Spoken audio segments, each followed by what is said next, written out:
The condemnation notice was 2 pages long and written in the kind of language that turns a living animal into a legal problem.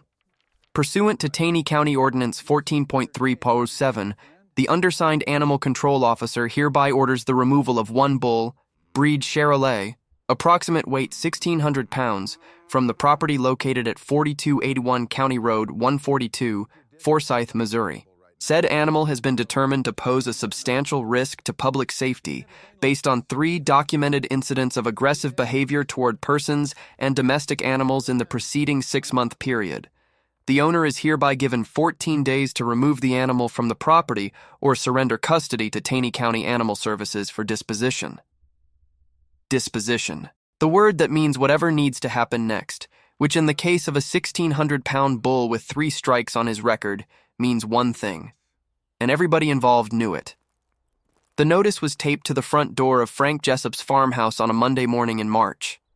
Frank was 67. He ran 40 acres of rough Ozark ground outside of Forsyth, rocky pasture, cedar thickets, a spring-fed creek that dried up every August. Small operation, 8 cows, a handful of chickens, and the bull. The bull's name was Goliath. Not because Frank was creative with names, because the bull was enormous. 1,600 pounds of solid white Charolais that had arrived as a 4-year-old from a ranch dispersal in Springfield 2 years ago. Frank had bought him cheap because the dispersal was a fire sale. The previous owner had died, and the estate wanted everything gone fast. Goliath had been fine for the first year, stayed in the pasture, bred the cows, didn't cause problems. Then something shifted. Frank wasn't sure when or why. Maybe it was the new neighbor who ran ATVs along the fence line on weekends. Maybe it was the stray dogs that came through from the subdivision being built a mile south. Maybe it was nothing specific, just the slow accumulation of changes in the landscape around a bull who'd already been uprooted once and didn't handle change well. The first incident was in October. Goliath pushed through a fence section and stood in the county road for 3 hours. Didn't charge anyone. Just stood there. But a 1,600-pound bull on a public road is a liability regardless of his intentions. The county agent, a man named Dale Prescott, wrote it up. The second was in December. A neighbor's dog got into the pasture. Goliath ran the dog into a fence corner and stood over it, pinning it without making contact. The dog wasn't hurt, but the neighbor filed a complaint. Dale wrote that up too. The third was in February. A utility crew came to replace a power pole on the road frontage. Goliath charged the fence where they were working. Didn't break through, but the crew refused to continue until the bull was moved, which Frank couldn't do alone because Goliath wouldn't load into a trailer anymore. The utility company filed a complaint. Dale wrote it up. 3 incidents, 3 write-ups. The ordinance was clear. 3 documented incidents in 6 months triggered mandatory removal. Dale Prescott didn't enjoy delivering the notice. He was 43, had been the animal control officer for Taney County for 11 years, and had put down enough animals to know that the paperwork rarely told the full story. But the ordinance didn't ask for the full story. It asked for incident counts. Frank called Dale that afternoon. His voice was the voice of a man who'd been reading the same 2 pages for 4 hours and still couldn't find the exit. Dale, that bull isn't dangerous. He's stressed. There's a difference. I know there's a difference, Frank, but the ordinance doesn't. Can I appeal? You can request a hearing. But Frank, 3 incidents in 6 months. The board's going to look at that number and make a decision based on liability, not temperament. You need a plan. Frank didn't have a plan. He had 14 days and a bull that the county said could kill anyone. Frank's grandson was 14 years old, and he hadn't spoken a full sentence in 11 months. His name was Wyatt. He lived with Frank because his mother, Frank's daughter Tina, had entered a rehabilitation facility in Springfield the previous April and hadn't come home. Wyatt's father was a name on a birth certificate and nothing else. When Tina went to rehab, the social worker called Frank, and Frank said, "Bring him here." Wyatt arrived with a backpack and the kind of silence that isn't shy. It's structural. Built from the inside out over months of watching a parent disappear into something that couldn't be reasoned with or fixed. He'd stopped talking at school first, then at home. By the time he got to Frank's farm, the silence was complete. Not a word. Not to Frank. Not to the school counselor. Not to the therapist in Branson that Frank drove him to every other Thursday. The therapist called it selective mutism, said it was anxiety-based, not defiant. Wyatt wasn't refusing to speak. His nervous system had decided that speaking was unsafe, and no amount of encouragement or pressure was going to override that decision until Wyatt's brain reclassified the world as a place where his voice wouldn't make things worse. Frank didn't understand the clinical explanation, but he understood the behavior. He'd seen it in cattle. An animal that's been stressed past its capacity doesn't fight. It doesn't run. It shuts down, goes quiet, stands in the corner and stops engaging with the world because engaging hasn't led to anything good. He'd seen it in Goliath for the past 6 months, and he'd been seeing it in Wyatt for the past 11. Wyatt's relationship with the farm was physical, not verbal. He did chores without being asked, fed the chickens, filled water troughs, stacked firewood, moved through the property like a ghost who happened to be useful. Frank learned to communicate without requiring words. A nod toward the woodpile meant stack it. A gesture toward the barn meant feed time. A hand on Wyatt's shoulder at dinner meant, I'm glad you're here even if you can't say it back.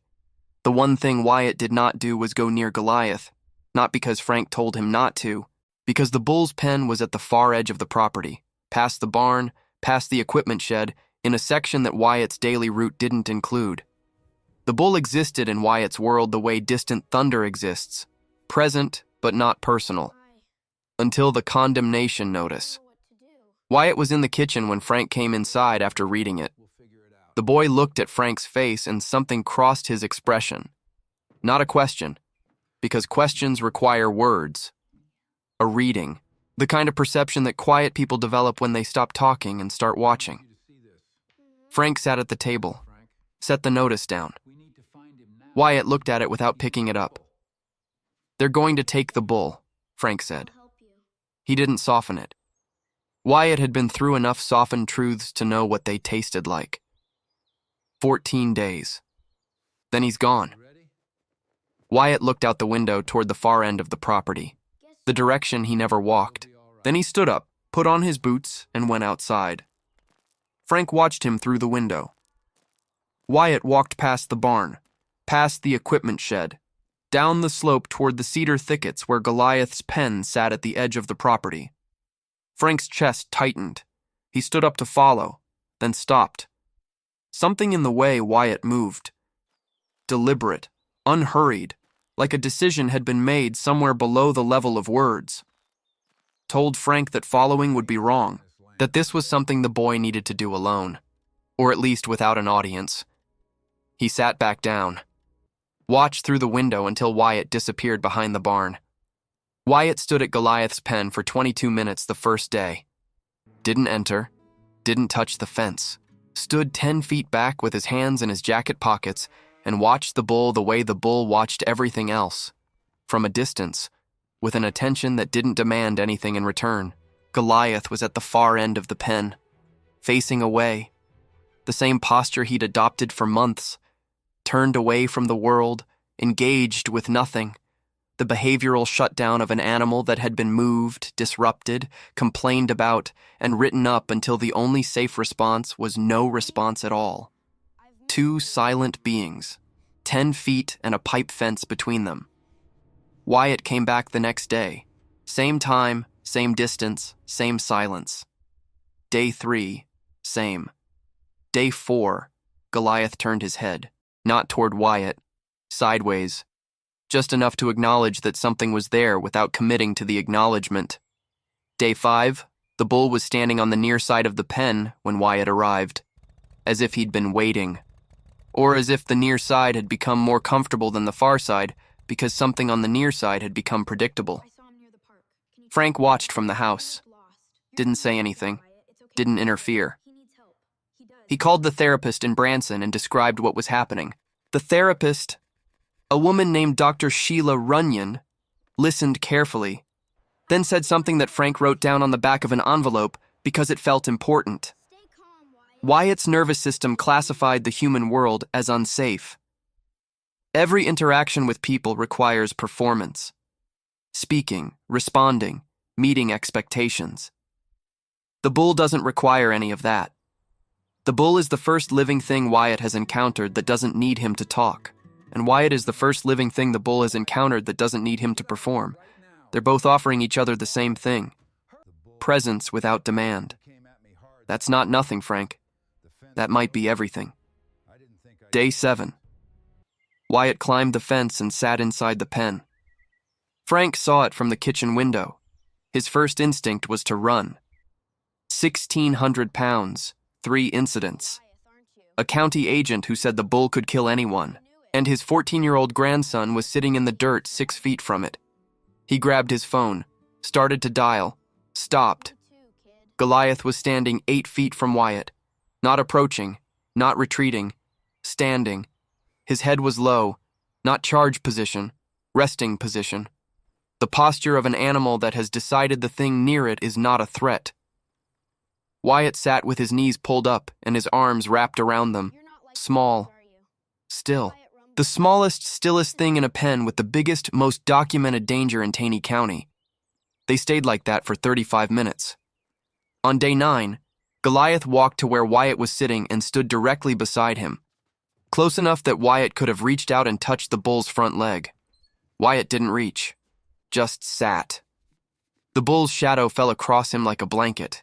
On day 11, Frank saw something through the kitchen window that made him set his coffee down and grip the counter. Wyatt's hand was on Goliath's neck. The boy was standing now, his palm flat against the white hide, his forehead resting against the bull's shoulder. Goliath was completely still, eyes half closed. The 1,600-pound animal that the county said could kill anyone, standing motionless while a 14-year-old boy who hadn't spoken in 11 months leaned against him like a wall that wouldn't move. Frank called Dale Prescott that afternoon. "Dale, I need you to come see something before you take that bull." Dale drove out the next morning, stood at the pen fence with Frank and watched Wyatt sitting inside the pen while Goliath stood beside him. Dale was quiet for a long time. "That's the bull from the condemnation notice?" Dale asked. "Same one. And that's your grandson?" "Yeah. He doesn't talk. Hasn't spoken in almost a year. But he's been coming to this pen every day for 11 days, and that bull, the one you said could kill anyone, stands next to him like a guard dog." Dale watched for another 5 minutes. Goliath shifted his weight. His massive head turned toward the fence where the two men stood. His ears went forward, alert, assessing, the look that had preceded every incident on the write-ups. Then Wyatt's hand moved, just slightly, a small adjustment of his fingers on the bull's neck, and Goliath's ears relaxed, his head turned back. He went still again. "The boy calms him," Dale said, "or the bull calms the boy." Frank's voice cracked slightly. "I don't know which direction it goes. I just know that's the first time in 11 months my grandson has voluntarily touched another living thing. And you want to take away the one thing he's chosen to connect with." Dale looked at the condemnation notice in his hand. 2 pages, 3 incidents, an ordinance that counted numbers and didn't ask questions. "I can request a behavioral evaluation," Dale said slowly. "If a qualified animal behaviorist assesses the bull and determines the aggressive behavior was situational rather than inherent, the board might grant an exception. It's not guaranteed, but it's a path. How long? 30 days? Maybe 45? The bull stays on the property during evaluation. But Frank, if the evaluation confirms the condemnation, that's it. No more appeals." Frank nodded, then looked at Wyatt in the pen, the boy's forehead still resting against a bull's shoulder. The first voluntary connection his grandson had made since the world took his mother away and left him with nothing but silence and a grandfather who didn't know how to fix what was broken. "Do the evaluation," Frank said. "We'll take the 30 days. The behaviorist arrived 2 weeks later. Dr. Nina Carver from the University of Missouri Extension. She spent 3 days observing Goliath. In the pen alone, in the pen with Frank, in the pen with Wyatt. Her report was 12 pages. The summary was 3 sentences. Subject exhibits situational reactivity consistent with environmental stress, not inherent aggression. Behavioral incidents correlate with specific stimuli. Motorized vehicles on fence line, unfamiliar canines, and equipment noise, all of which can be mitigated through management changes. Recommend retention with modified fencing, signage, and a written management plan. The board accepted the evaluation. The condemnation was rescinded. Goliath stayed. Frank built a solid panel fence along the road frontage so the ATVs and traffic wouldn't be visible. Posted signs. Moved the bull's pen away from the utility easement. Simple changes. The kind that should have been tried before 3 write-ups turned a stressed animal into a condemned one. Wyatt still goes to the pen every afternoon. Still doesn't talk. Not to Frank. Not to the therapist. Not to anyone at school. But Dr. Runyon noted something in her session 3 weeks after the evaluation. Wyatt had started writing. Not speaking. Writing.